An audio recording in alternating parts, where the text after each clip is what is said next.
लोग जिताइएगा ना सुदेव जी को, जोर से जिताइएगा ना। गोली बारूद का काम नहीं हुआ, खेती बाड़ी का काम होगा। और ये तो 8 लाख लोगों की बात करते हैं, जब हम लोगों ने गरीबों का संख्या गिना तो आज वो 25 लाख गरीब है जिनको आवाज देने की आवश्यकता है। ये आपके वोट खरीदने के लिए लोगों ने नारा लगाया है कि 13 तारीख को वोट करो और 2100 रुपया पाओ। अजीब हालत, ये तो वोट खरीदना हो गया। किस नियम किस कानून के तहत ये बात? नमस्कार, आप देख रहे हैं द झाड़ न्यूज और मैं हूं गुंजन कुमार। मैं अभी तपकरा में हूं और मुख्यमंत्री हेमंत सोरेन का आज यहां कार्यक्रम था। वो हेलीकॉप्टर से आए भी और कार्यक्रम को संबोधित करके चले भी गए।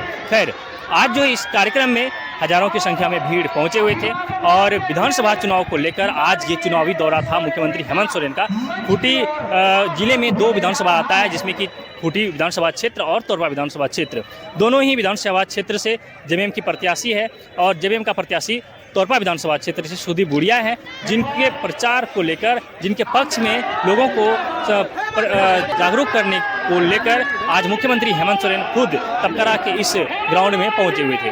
खैर, ये तो अलग बात है, लेकिन जिस तरह से मुख्यमंत्री हेमंत सोरेन ने अपने कार्यक्रम को संबोधित करने के दौरान अपने विपक्षियों पर जो हमला किया, जिसमें कि आप ये कह सकते हैं कि बीजेपी पर लगातार वो हमलावर रहे पूरे कार्यक्रम के दौरान, चाहे वो केंद्र सरकार से राज्य सरकार को बाकी का बकाया राशि नहीं मिलना या फिर सरकार केंद्र सरकार के द्वारा आप ये कह सकते हैं कि ईडी सीबीआई जैसे संस्था से जांच करवाने को लेकर, इस तरह से इसके अलावा झारखंड में जो राजनीतिक उथल पुथल हुई थी पहले, और लगातार मुख्यमंत्री हेमंत सोरेन का भी कहना है कि लगातार जो है सरकार बनने के बाद विपक्षी द्वारा इनके विधायकों को खरीद फरोख्त करने की कोशिश की गई और बीजेपी नाकाम रहे। तो इस तरह से तमाम बिंदुओं को लेकर मुख्यमंत्री हेमंत सोरेन लगातार जो है अपने विपक्षियों पर हमलावर रहे। खैर, ये तो अलग बात है, मुख्यमंत्री के द्वारा कहे गए बातों में क्या सच्चाई है या फिर जो योजना के बारे में,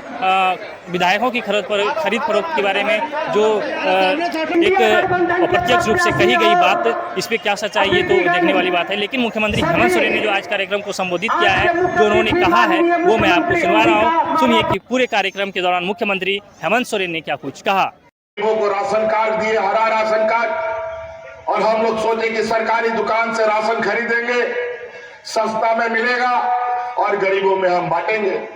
लेकिन केंद्र सरकार महीनों महीनों तक सरकारी दुकान से हम लोग को राशन नहीं खरीदने दिया और इसी वजह से कई बार 1 महीना 2 महीना हरा राशन कार्ड में लोगों को राशन मिल रहा था। हम लोग को खुले बाजार में महंगा दर में खरीदना पड़ता था और गरीबों को देना पड़ता था। बहुत हल्ला करते हैं तब जाके थोड़ा सा मिलता है। प्रधानमंत्री आवास योजना में 8 लाख आवास इस राज्य सरकार ने स्वीकृत किए थे। भारत सरकार से उससे पैसा मिलना था उसका हिस्से का, लेकिन इन लोगों ने हम लोगों के लाख निवेदन करने के बाद नाक रगड़ते रह गए, लेकिन प्रधानमंत्री आवास का पैसा नहीं मिला। अंतोगतो हमने ये निर्णय लिया, मत दो तुम पैसा, हम अपने ताकत पर यहाँ के गांव के लोगों को, गरीब जनों को आवास देंगे। और हम लोगों ने अब आवास योजना शुरू किया और ये तो 8 लाख लोगों की बात करते हैं, जब हम लोगों ने गरीबों का संख्या गिना तो आज वो 25 लाख गरीब है जिनको आवास देने की आवश्यकता है। लाखों लोगों को आवास आवंटन हो भी चुके हैं और आने वाले 5 साल में इस राज्य के हर गरीब को पक्का मकान उपलब्ध कराना हमारा लक्ष्य होगा। कई ऐसी चीजें, योजना गिनाना शुरू करें, राशन भी हम दे रहे, आवास भी दे रहे हैं, गरीबों को 10 रुपया में धोती साड़ी लुंगी भी दे रहे हैं, ताकि आप हर त्योहार में नया कपड़ा पहन सके। साल में 2 बार मिलता है।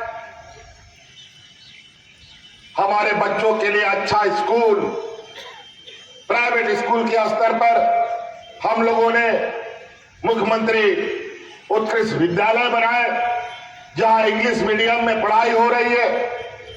अभी हम लोगों ने 80 विद्यालय शुरू किए हैं और आने वाला समय में ये 5000 स्कूल हमको बनाने का लक्ष्य हमने रखा है। तो कई ऐसी चीजें, अगर मैं योजना गिनाना शुरू करूं तो हमारी योजना तले हमारे विपक्ष दब के इनकी जान निकल जाए। आज हम लोग जब मुख्यमंत्री मैया योजना शुरू किया, हम लोगों ने 1000 रुपया देना शुरू किया, तो आज ये आपके वोट खरीदने के लिए एक इन लोगों ने नया नारा लगाया है। अभी तो 13 तारीख को यहां वोटिंग है, शायद सुदीप गुड़िया जी का 13 तारीख को ही वोटिंग है। 13 तारीख को वोटिंग है, तो इन लोगों ने नारा लगाया है कि 13 तारीख को वोट करो और 2100 रुपया पाओ। अजीब हालत, ये तो वोट खरीदना हो गया। किस नियम किस कानून के तहत ये बांटेंगे? ये लोग यहां के लोगों को, यहां के आदिवासियों को, यहां के मूलवासियों को बोका और बेवकूफ समझता है और हमारे बीच ऐसे ऐसे जहर उगलते हैं जो आपसी सौहार्द खराब करने के लिए लगातार प्रयास करते हैं। अभी इनका कुछ नेता लोग, कुछ मुख्यमंत्री लोग दूसरा राज्य के यहां घूम रहा है। ये लोग बोलता है आदिवासी का हितैषी है। आप सबको मालूम है झारखंड का बहुत बड़ा संख्या असम का चाय बागान में जाके बसा है और आज वहां के आदिवासी, हमारे भाई, हमारे जात बिरादरी के लोग असम में जाकर के उनका क्या हालत है जाके पता कीजिए। वहां के मुख्यमंत्री ने उनका पहचान मिटा दिया, उनको आदिवासी का दर्जा नहीं मिला, उनकी पहचान, उनकी संस्कृति, उनकी सभ्यता सब खत्म। और यहां आदिवासी की हितैषी बोलते हैं। आज ये तबकरा एक ऐसा भूमि है जहां अपना हक अधिकार की लड़ाई के लिए हमेशा लोगों ने अपनी अलग पहचान बनाई है। राज अलग होने के ठीक साल भर के बाद जब इस राज्य में भारतीय जनता पार्टी की सरकार थी, उसी दौरान यहां तबकरा गोलीकांड हुआ था। 1 फरवरी या 2 फरवरी को लगभग 8 लोग इसमें शहीद हो गए। बहुत सारे हमारे नौजवान यहां है और वो 20 वर्ष हो चुका है इस घटना को, और सभी हमारे मूलवासी आदिवासियों की जान इसमें चली गई पुलिस की गोली से। कई लोगों का नाम तो हम लोग, कई लोग नहीं जानते। हमने भी जानने का प्रयास किया, क्योंकि आंदोलनकारी पार्टी से हम लोग आते हैं, तो हम अपने शहीदों की थोड़ा लेखा जोखा जानने का हमेशा प्रयास करते हैं। आपका यहाँ सोमा जोसेफ गुड़िया, जमाल खान, लुकस गुड़िया, बोडा पहान, सुरसेन गुड़िया, प्रभु साय, समीर डहंगा, सुंदर कंडोला जैसे लोग शहीद हुए। और इसमें हमारे आदरणीय दिसोम गुरु शिबू सोरेन जी ने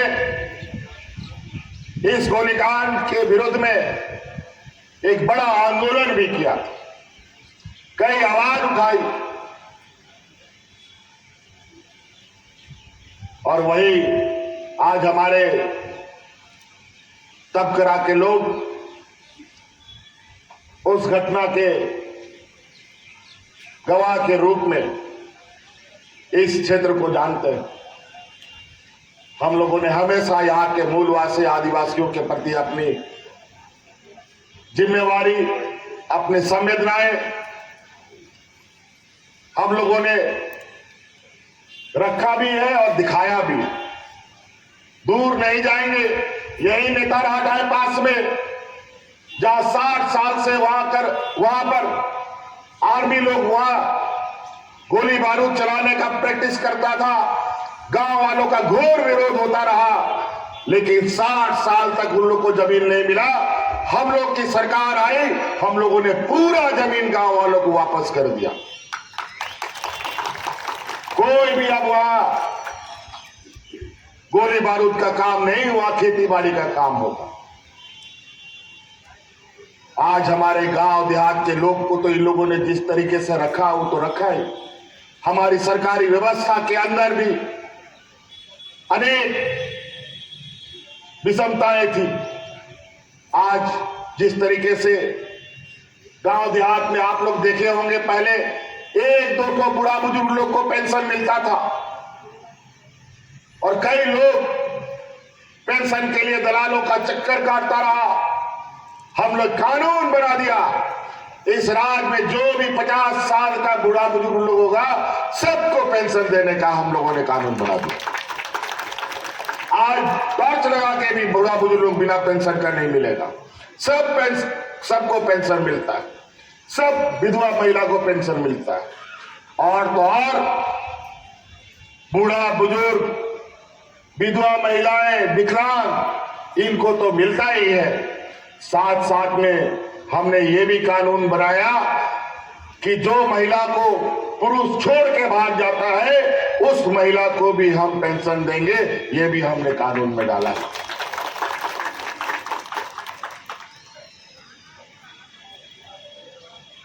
पेंशन बुढ़ापे का लाठी होता है। हमारे गांव में इतना गरीबी है कि बेचारा अपना पेट पलता नहीं है तो माँ बाप का भी पेट कैसे पालेगा।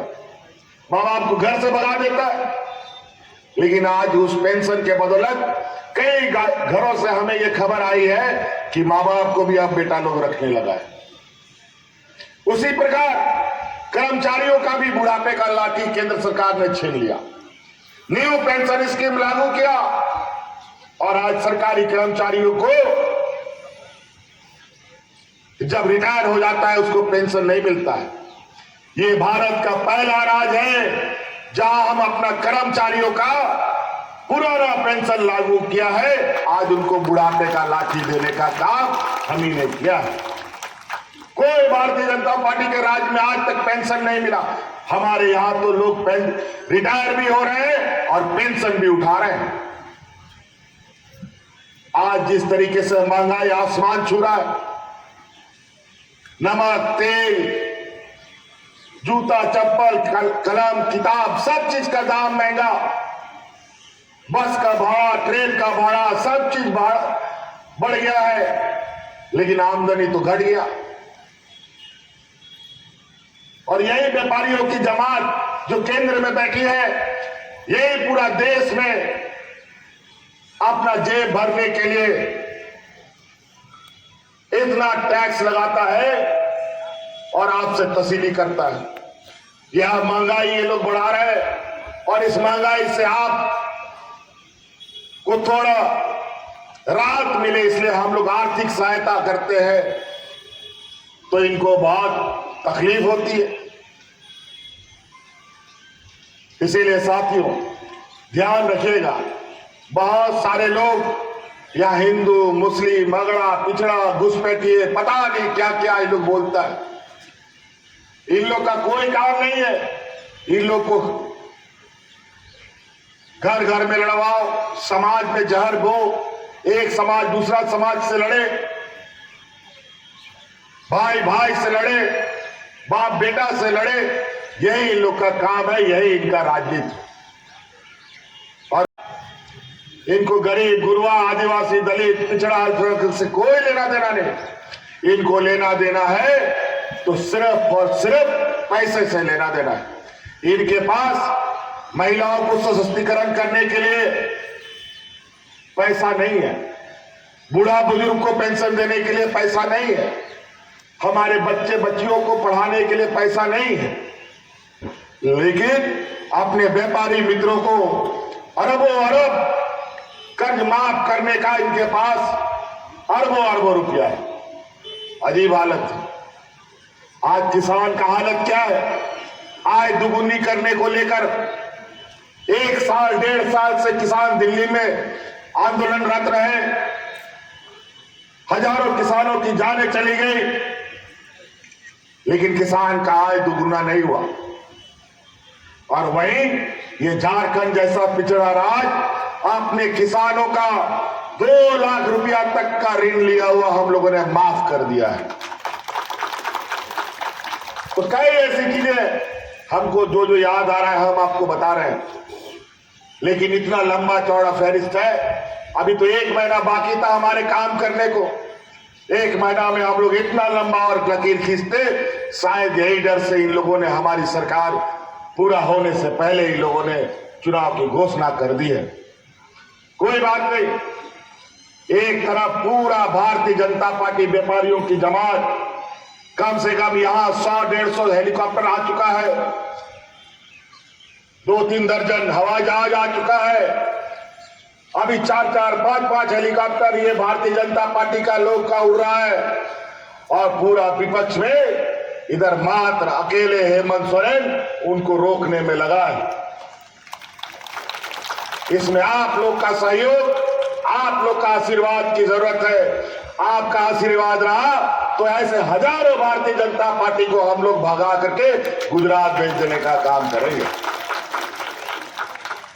तो इसीलिए बातें बात है, फिर भी हमने बहुत बातों को कहा। आज थोड़ा समय था, लेकिन अभी कल परसों से और समय घटेगा। कम शब्दों को अधिक समझने का प्रयास कीजिएगा। ये शैतान लोग बड़ा चालाक और चतुर है। हमारे ही जात बिरादरी का कुछ भाई लोगों को, हमारा ही बोलचाल करने वाला कुछ लोगों को, हो मुंडा उराव संथाल खड़िया, सब लोगों को कुछ पैसे से खरीद कर अपना एजेंट बना रखा है, तनख्वाह में उन लोग को रखा है, और हमारे समाज के बीच में उन लोग को घुसा करके हमें इधर उधर करने का कोशिश करेगा। याद रखिएगा, 13 तारीख का इस क्षेत्र का चुनाव है। महागठबंधन के अलग अलग क्षेत्रों में लोग खड़े हैं, सिमडेगा से लेकर के खूंटी तक पूरा झारखंड में। आज तो तपकरा में हम लोग तोरपा विधानसभा में आए हैं, आगे चलेंगे तो कोलीविरा आएगा, गुमला आएगा, सिमडेगा आएगा।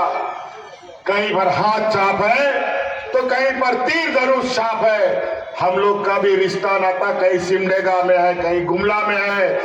सबको फोन लगाओ और बताओ इस बार महागठबंधन के अलावा कहीं पर भी वोट नहीं पड़ना, चाहे कोई भी आ जाए।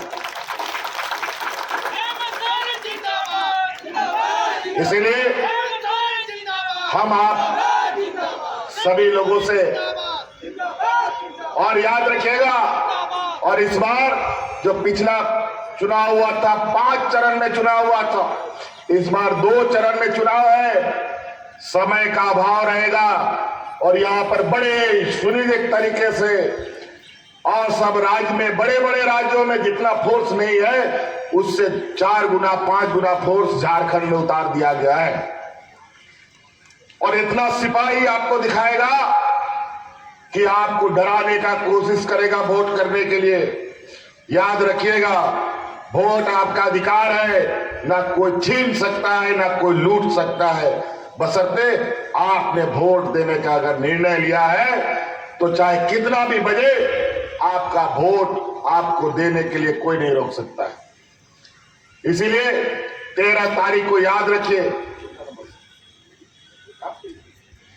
यहाँ हमारे सुदीप गुड़िया जी के साथ हम लोग के आदरणीय दिशोम गुरु शिबू सोरेन जी का आशीर्वाद है, सोनिया गांधी जी का आशीर्वाद है, लालू जी का आशीर्वाद है, सभी महागठबंधन दल का लाल झंडा, हरा झंडा, तिरंगा झंडा, सबका सहयोग इसको है।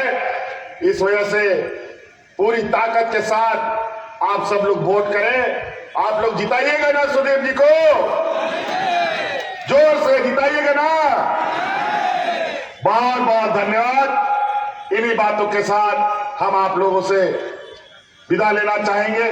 धन्यवाद। जोहार।